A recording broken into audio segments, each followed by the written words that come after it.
Kandidimi i Nevzat Betës për komunën e Gostivarit ka ngjallur skenën politike në atë komunë. Beta, i cili ka udhëhequr me Gostivarin për 2 mandate, synon të fitojë edhe mandatin e tretë, ndërsa kësaj here ai do të garojë në llogën e koalicionit Vlen. Në emisionin Debat në Shenja, ai deklaroi se rikthimi i tij erdhi si rezultat i kërkesës së shumicës së qytetarëve të Gostivarit, por theksoi se mbështetja për kandidaturën e tij ka qenë gjithëpërfshirëse, pa dallime politike apo etnike. Më rikthyen qytetarët e mi. Ishte kërkesë e shumicës së qytetarëve të Gostivarit. Pa dallim kuj partije politike i takojnë. Pa dallim kuj nacionaliteti i takojnë.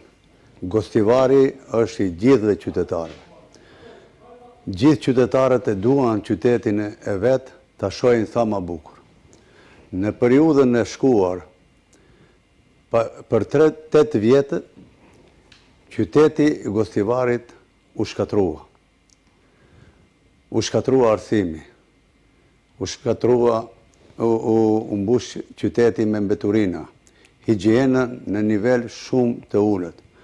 Urbanizmi, kultura, jo kujdesja për njerëzit me aftësi të kufizuara. Edhe anketimet që i bëm tregojnë se unë dal fitues. Beta madje është për e bindur se më 11 janar do të triumfoj dhe do të kthehej sërish në koltukun e të parit të Gostivarit. Ai tha se do të ketë mbështetje edhe nga parti tjera, përfshirë këtu VMRO-DPMN dhe Partinë e Romëve.